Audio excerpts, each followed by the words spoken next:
بالله من الشيطان الرجيم بسم الله الرحمن الرحيم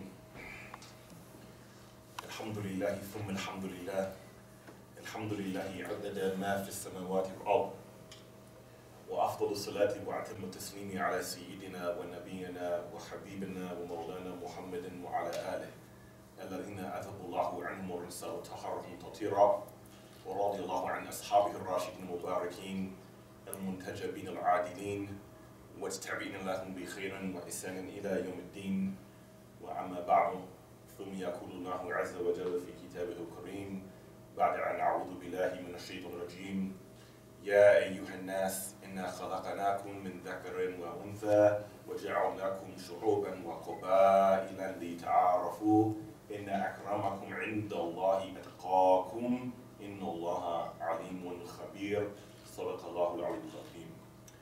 Brothers and sisters in Islam, Assalamu alaikum. First of all, it's a pleasure for me to be here with you this afternoon, and we're going to update that bio a little bit because it's kind of awesome. I haven't been at Masjid Muhammad now for about 2 or 3 years, but alhamdulillah, I'm very proud of my service that I had at that institution, which is very historic here in the United States of America, in terms of the genesis of Islam as a social expression here, not just in metropolitan Detroit, but throughout the United States of America. What I would like to do, inshallah, is to, number one, give some definitions and give some context in terms of the social environment in which our beloved Prophet sallallahu alaihi wasallam was born in, number one. Then two, like to give some examples in terms of how he addressed the issue of tribal and ethnic chauvinism in his society, first in changing the language or bringing about new language amongst the people in Hijaz, number one, because words really matter. Number two, how he addressed this in terms of social relationships. And then three, how he actually empowered people who were marginalized due to those who were put down based upon a lack of particular tribal or ethnic prestige, actually did a type of affirmative action, which I will give you some clear examples of that. So firstly, let's start with the term racism, as it's understood from a perspective, a sociological perspective. Many people confuse individual bias or prejudice with racism. There's a difference. Racism means prejudice plus power, okay? So if someone has positional power in society, be it from their ethnic group, from their tribal group, and then they use their prejudice or their bigotry against other people, then they have the power or the social weight behind them to marginalize the person in society, be it socially or economically. This is racism. A person who is a minority who may have bigoted views or shows prejudice towards someone in the majority who has the social currency and they lack social currency, this is not racism. This is not racism. So many people misuse these terms even today, and I've heard people misuse the term reverse racism. If you understand the definition of racism, then there is no such thing as reverse racism. There can be reverse bigotry. There can be a type of hatred that has been produced by hate, which then people counter-transference upon people in the majority. But there really is no such thing as reverse racism if you understand the definition of racism. There is no reverse racism. Number two, when we talk about the issue of race, as we understand today in America, in the 21st century, the 20th century, race is really a social construct, right? And how it's understood in America cannot be applied exactly the same way or looked at the same way as how races look at today, we can't superimpose that on how the Arabian Peninsula was 1,400 years ago the exact same way. All these definitions of like Caucasoid, Mongoloid, Negroid, these are terms that came about by European anthropologists really in the 19th century. Like these types of terminologies of like using to define or describe people and then giving a type of superiority, you know, like how Caucasoids were considered by the anthropologists to be the most beautiful and they had a particular demeanor and character, and then you go all the way down to the bottom and the Negroid is supposedly lazy and less intelligent, and that's the darker one. Like, these are constructs that were brought about, like, very recent, like in the history of human civilization. Number 3, when we talk about the construct of race, and as we understand today, we should understand that Arab, as Arab was understood by the Arabs themselves 1,400 years ago, had no real racial implication. Arabs were never one monolithic skin color, and they were a group of people that based themselves based upon a particular culture and a particular language background based upon descendancy from one's father. So if you look at, and I'm going to pull this up real quick, there's a book called Lisan al-Arab. This is called like the most important, most well-known book of understanding meanings of Arabic words, right? So on the authority of the beautiful companion, Sahabi Jalil Abu Dhar al-Ghifari, Ridwanullahi ta'ala alayhi. He said the Messenger of Allah sallallahu alayhi wa alihi wa sallam said, Bu'ithu li ahmari wa lil aswadi. That I was sent for al-ahmar, literally this means red, right? And al-aswad, which literally means black. But now if you look at the explanation of what this means, يعني al-Arab wal-Ajam, okay? الغالب على الألوان العرب سمرة وأدمى. This means that how the word was understood back in that day of who an Arab was someone who was a sumra, brown skin, and an asmar, like my skin's considered brown, right? And udma, or dark, like black, like Adam shadidul udma is like what Arabs would use to describe some people, and even some Arabs themselves, right? And then they also said regarding this, وَعَلَى الْعَلْوَانِ الْعَجَمِ الْبَيَاضِ وَالْحُمْرَةِ. And the Ajam, meaning the non-Arab, is described as having white skin or kind of like having a tan. So back in those days, when the Prophet said, and the black is no better than the red, and the red is no better than the black, the term al-ahmar was used to describe people who were not Arabs. They were Ajami people, like Roman people and Persians. Which then the connotation is that Arabs themselves predominantly were known to be people to have dark skin in the Hijaz. Like my skin color and darker, and I'm saying this for a reason, because Islam Arabized Bilal Sham. Like in Lebanon today, Syria, Palestine, Arabs, the people in those areas were not Arabs until Islam spread in those areas. Those were not Arabs. And Egypt was not an Arabic country. When Islam spread, it eventually Arabized Egyptians in North Africa. So how we understand Arabs today and how Arabs look, which are very wide coloring, from people who are dark from Sudan and dark people in the Kuwait, like Ali Saba, the Kuwaiti royal family, to how we see people who are almost like Caucasian looking with blonde hair, blue eyes, green eyes, like many Syrians have, and some people from Lebanon.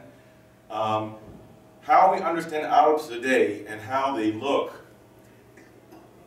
there's a difference in how Arabs were characterized 1,400 years ago. So this is something I had to clarify, because there's a lot of misunderstanding. even amongst Arabs themselves, who view Arab as a race. This is not, and again, race is a man-made construction, and there is no one monolithic look of Arab. Now, in the time of which Rasulullah sallallahu alaihi wasallam was coming into his prophethood, the Hijaz is a term that Islamic scholars call it, that the Arabs were in the age of El-Jahiliyyah. It is the age of ignorance, right? And of the descriptions of El-Jahiliyyah, 2 of the 3 descriptions of El-Jahiliyyah relate to a term called El-Asabiyah. El-Asabiyah really means tribalism. So, for instance, Arab would fight other Arab from different tribes. And it wouldn't be based upon justice. If someone did something to one person's tribe, and there was beef between 2 tribes, they would fight them, whether the person in their tribe was correct or incorrect. So for instance, there were 2 tribes in Medina, Bani Aus and Bani Khazraj.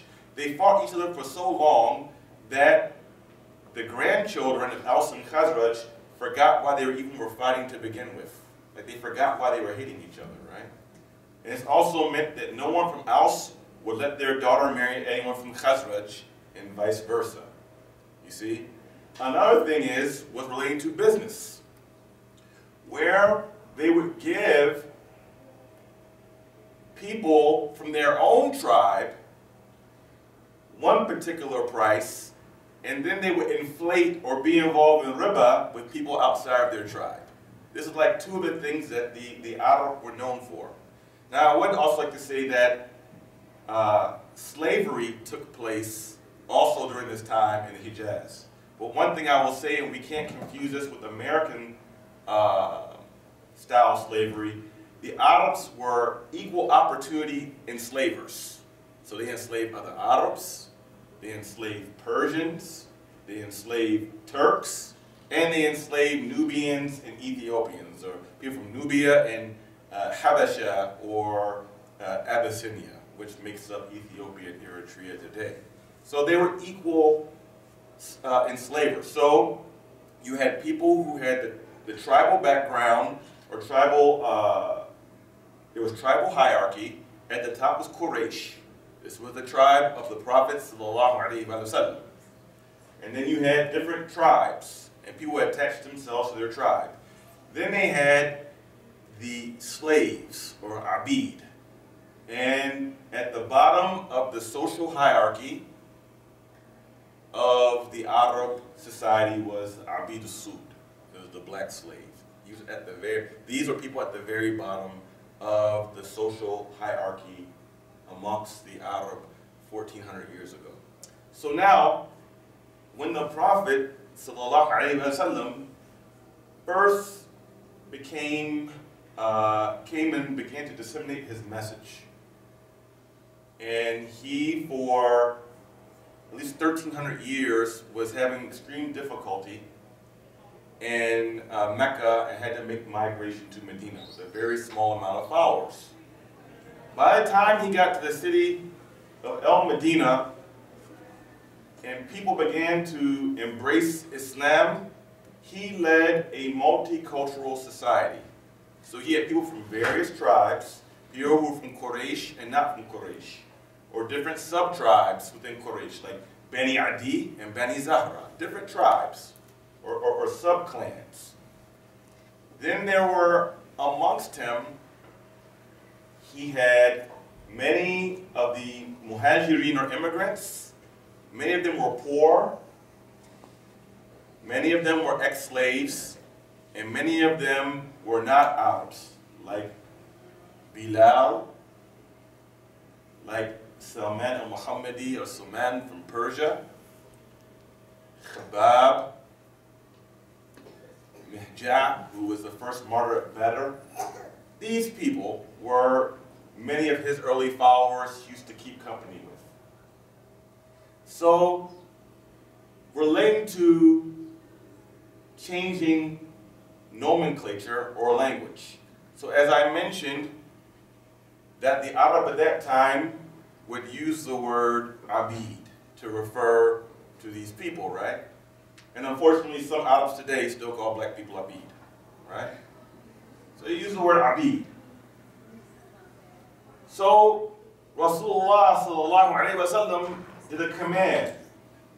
He said, لا يدخلون أحدكم عبدي فكلكم عبيد الله. So none of you call anyone my slave, because all of you are slaves of God. But then he also did a nomenclature change.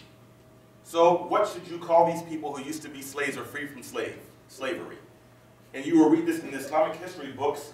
He then came up with the word mawla, right? So for instance, if you read, for instance, Rasulullah sallallahu alaihi wasallam, he freed a black man from slavery by the name of Salim. So you will see in history books, Salim Mawla Rasulillah. Or the man who was freed from slavery, Jaun ibn Huway, was freed by Abu Dhar. And Jaun was one of the martyrs at Karbala. And he was black. You will see it will say Jaun Mawla Abi Dhar al-Ghifari. Ridwanullahi ta'ala alayhuma. This is what you'll see in the books, right? So he took the word, don't call people Abd or Abid, and call them Mawla as the freed slave or patrons. What does Mawla mean? Mawla literally means master. So really Rasulullah sallallahu alayhi wa sallam, the person who used to be called slave, he said, don't call that person a slave. Refer to him as like master.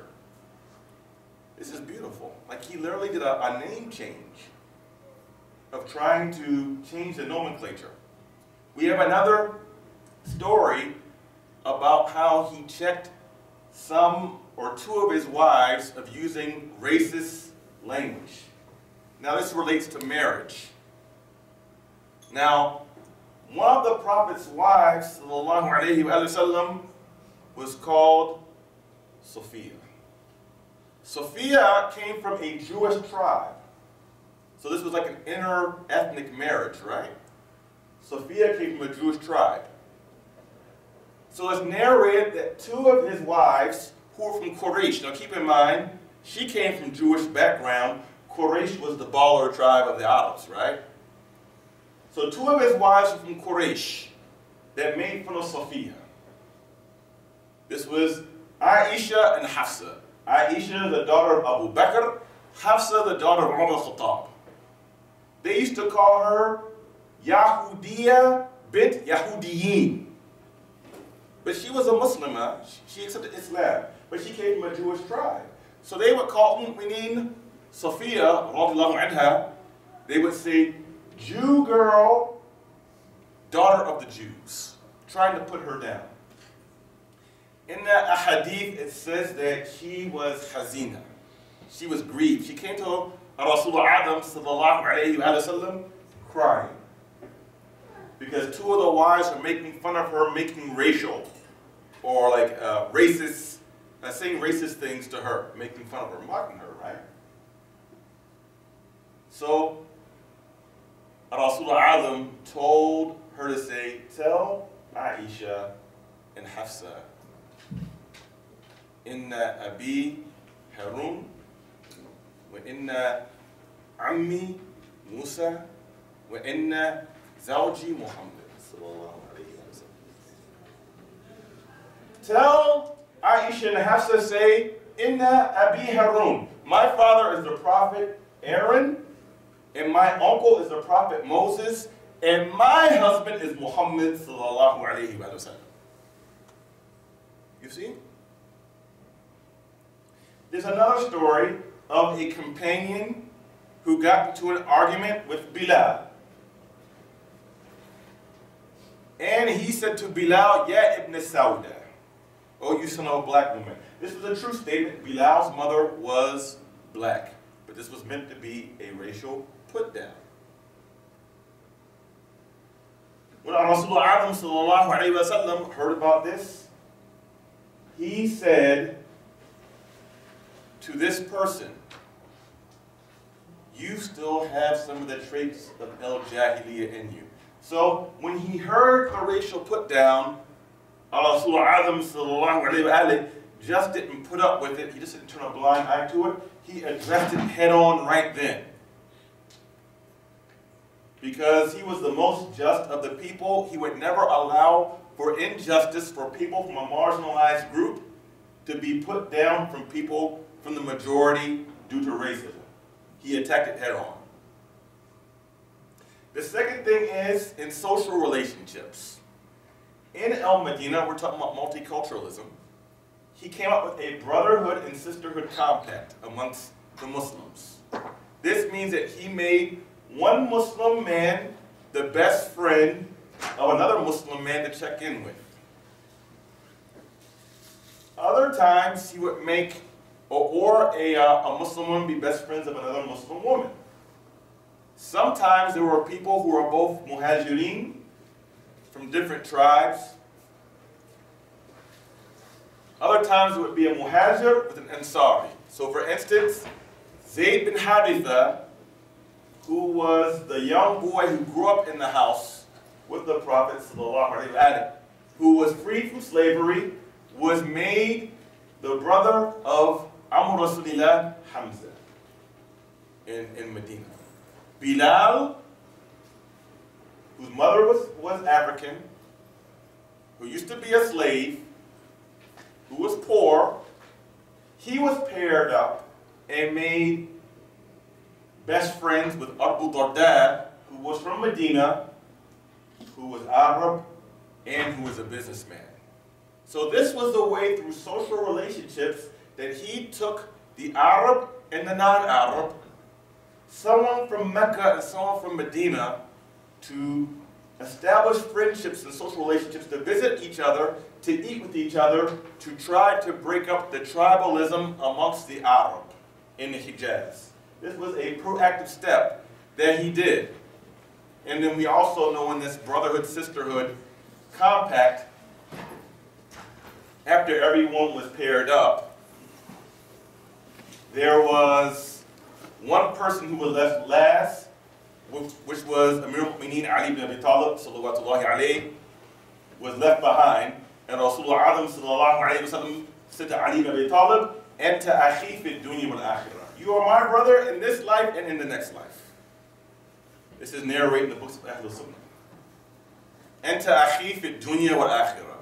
You, Ali, you are my brother in this life and the next life. So, the Prophet and Ali were both from Bani Hashim. So, in this case, but there's deeper reasons for that. This isn't the reason for that talk, right? So, this was the brotherhood, sisterhood compact that was made. Now also, Rasulullah Adam sallallahu alayhi wa sallam,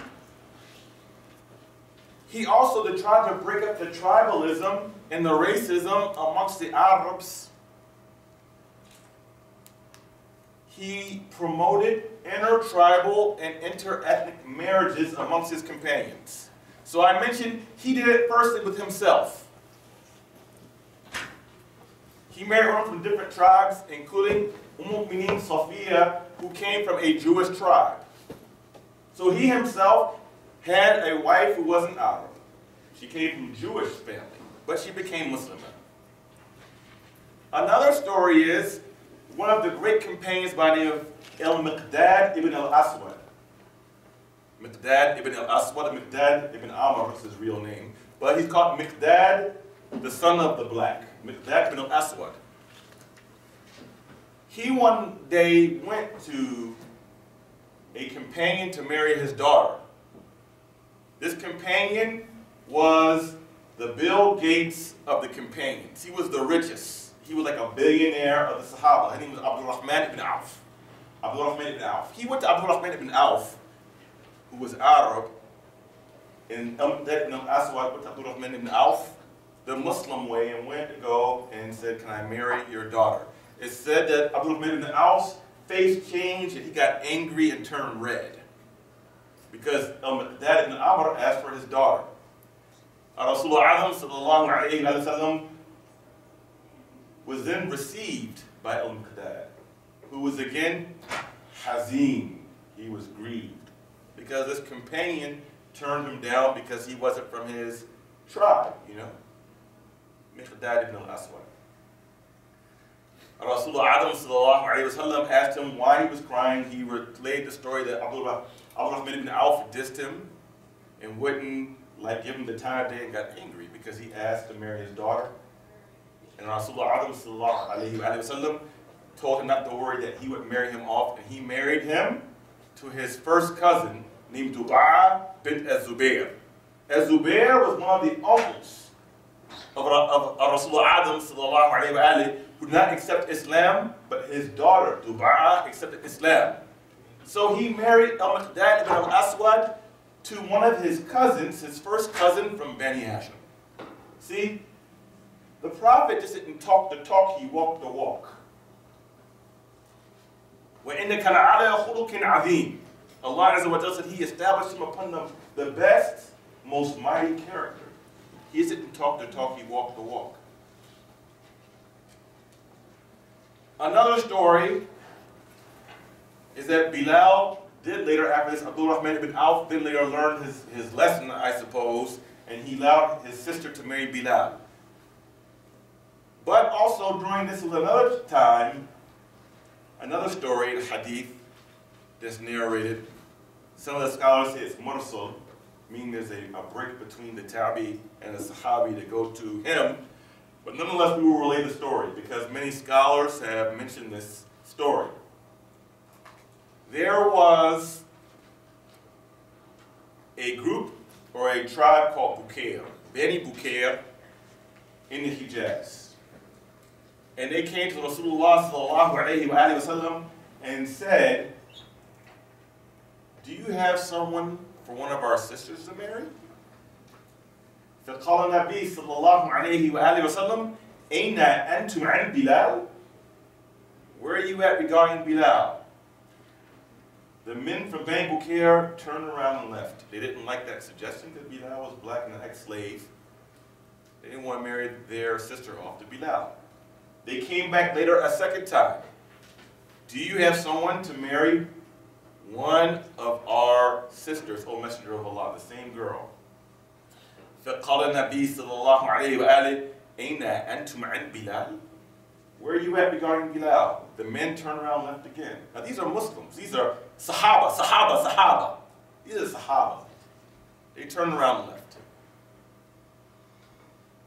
The third time, they had the audacity to come back again. Do you have someone to marry this sister of ours? فقال النبي صلى الله عليه وآله أين أنتم عن بلال؟ أين أنتم عن رجل من أهل الجنة? Where are you at regarding Bilal? Where are you at regarding a man from the people of paradise? Then they allowed their sister to marry Bilal. And there's other stories like this, like Usama bin Zayd, who was the last general of the Prophet sallallahu alaihi wasallam. He had black skin. He was black. His mother was named Ayman or Baraka. She's Habashia. She was Ethiopian. You see? He married her. He arranged, sallallahu alaihi wasallam, arranged his marriage to Fatima bint Qais, who's a woman from Qurayshia. This is one. Salman, who was from Persia, married a woman from Bani Kinda, which is a tribe whose asl or roots were from Yemen.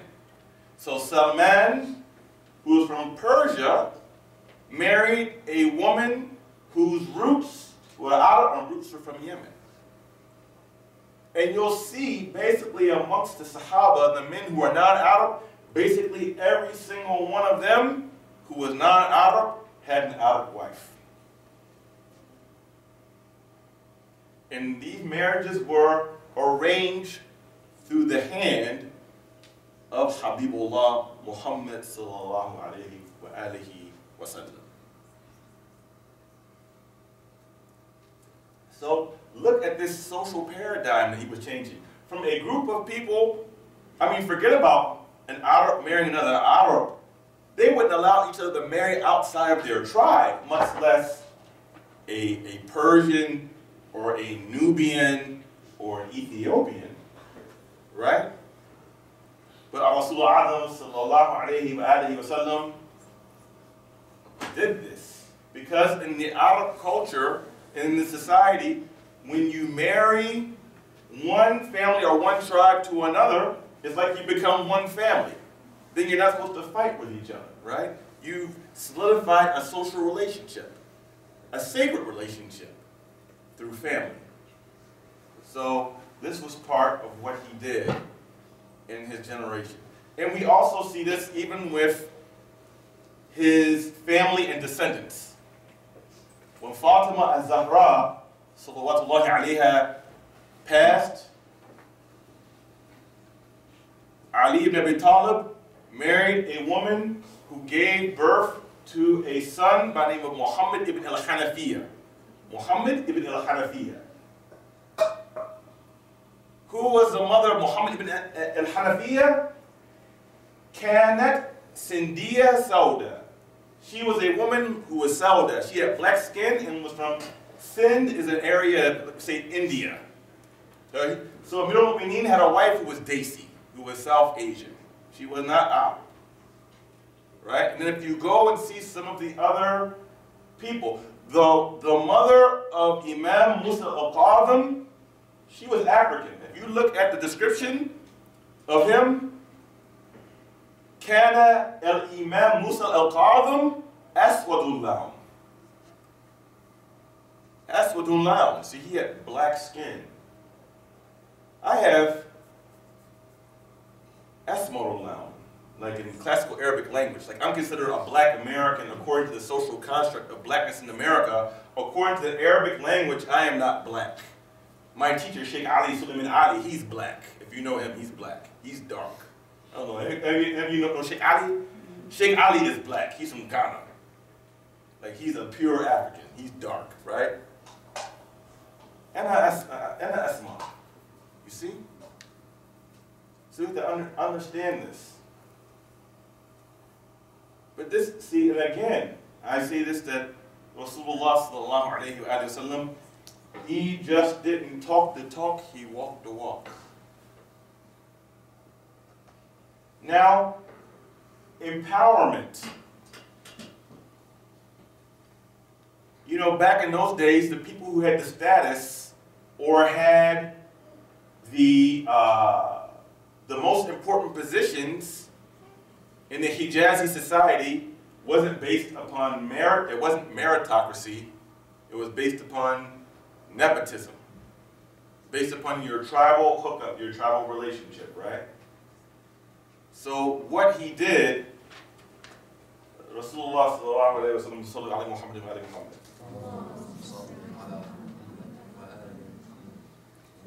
what he did was, he did a type of affirmative action where he explicitly appointed people to certain positions to highlight their merit.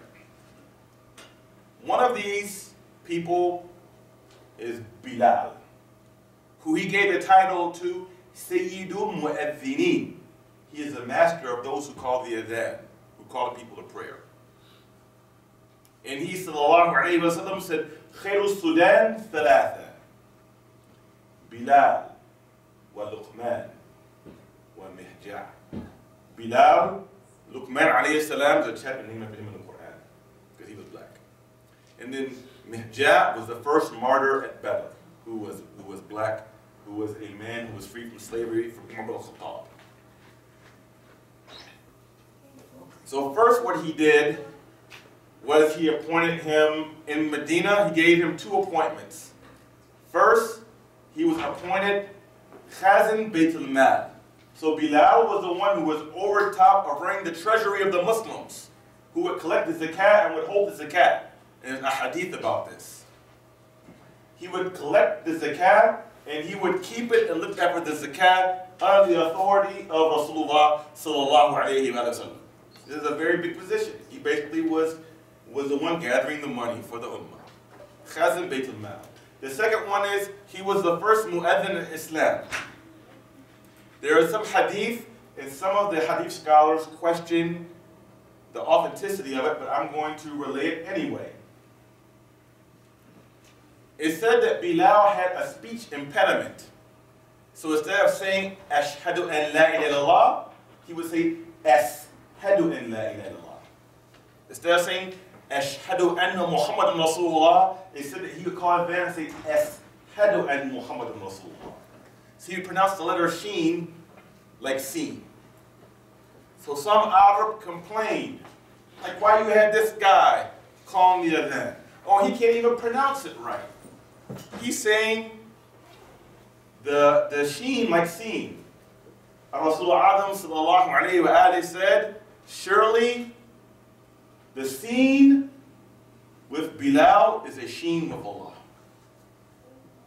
Like, basically stop hating. Because you think his Arabic isn't good enough. He has a speech impairment. Stop hating. This is a man that he picked. He knew that he had the speech impediment. There's a reason why he was appointed to that position.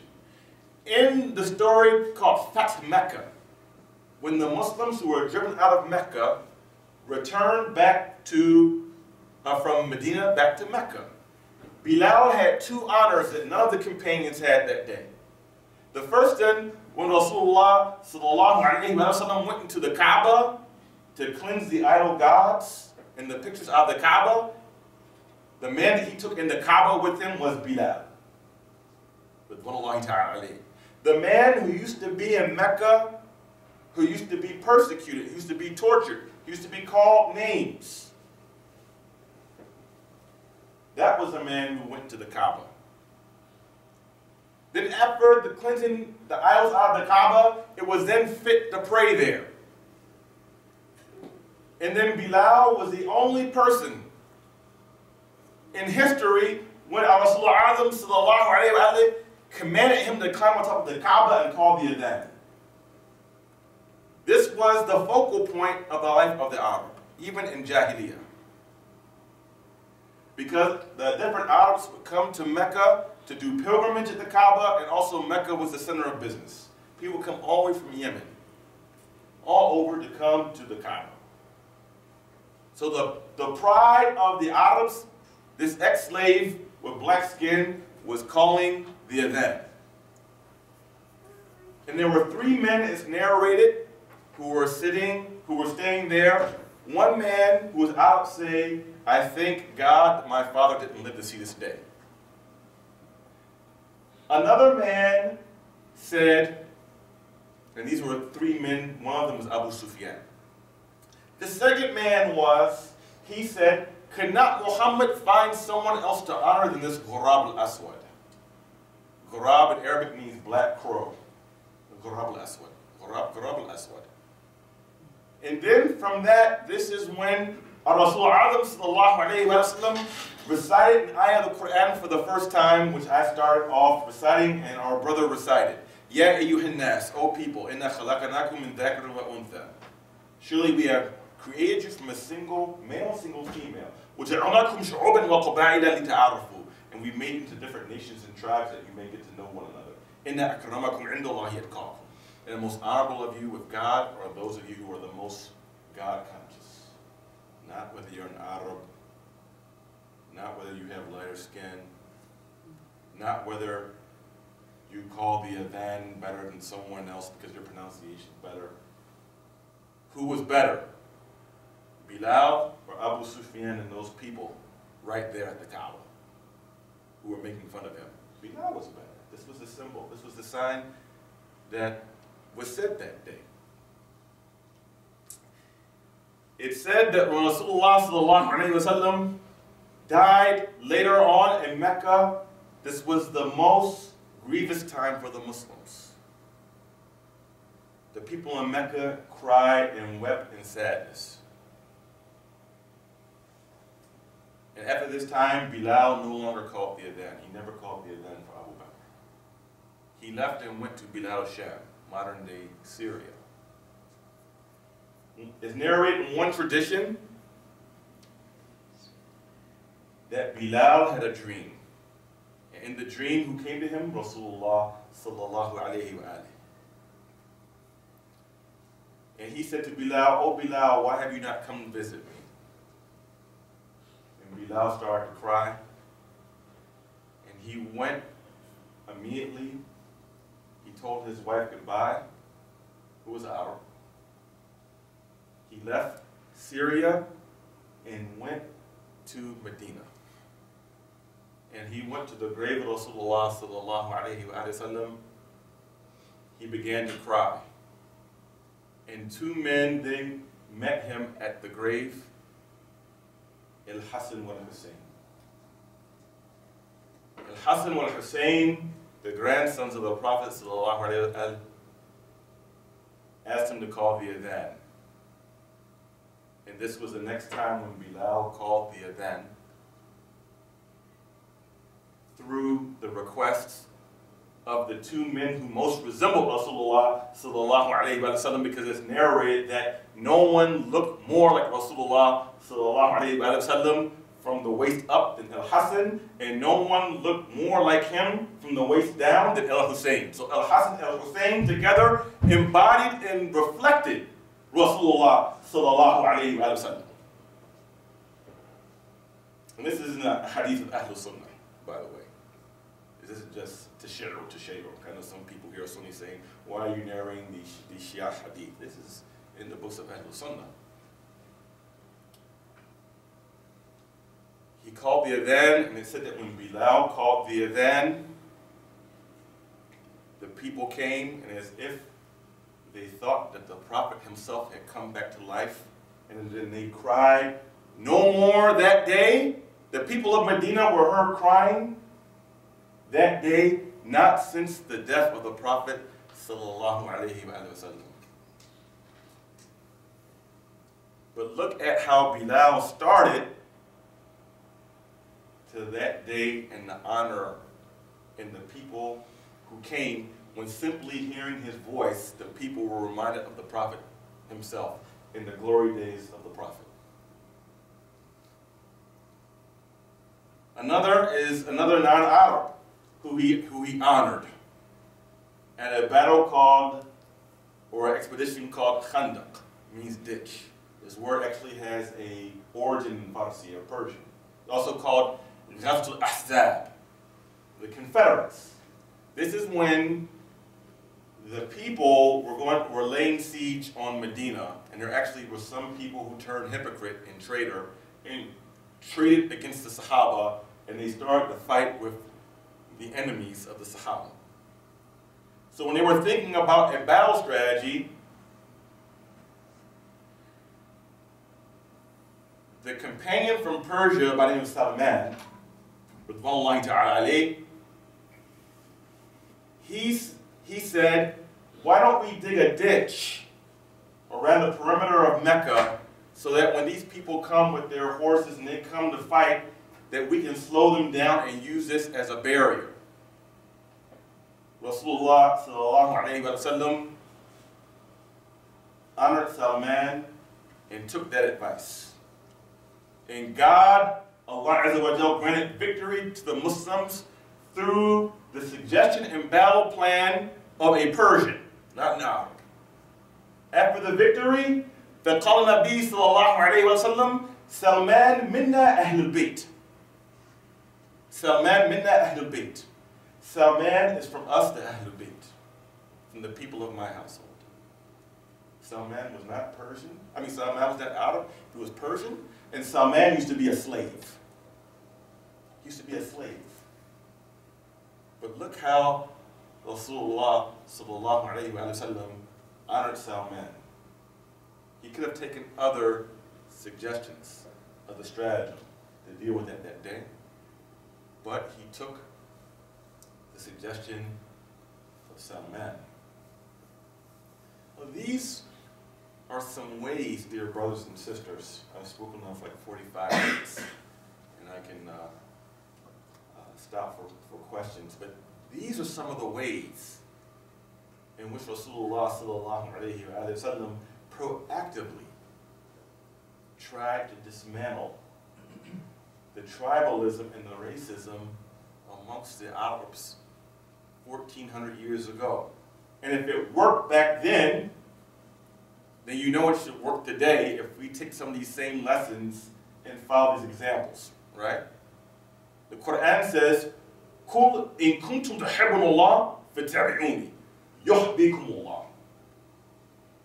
Say to the people, O Muhammad, that if you love God, then follow me. Then God will love you more. Yuhibbukumullah. وَيَغْفِرْ لَكُمْ ذُنُوبَكُمْ وَاللَّهُ غَفُورٌ رَحِيمٌ. And He will forgive you of your sins. You see?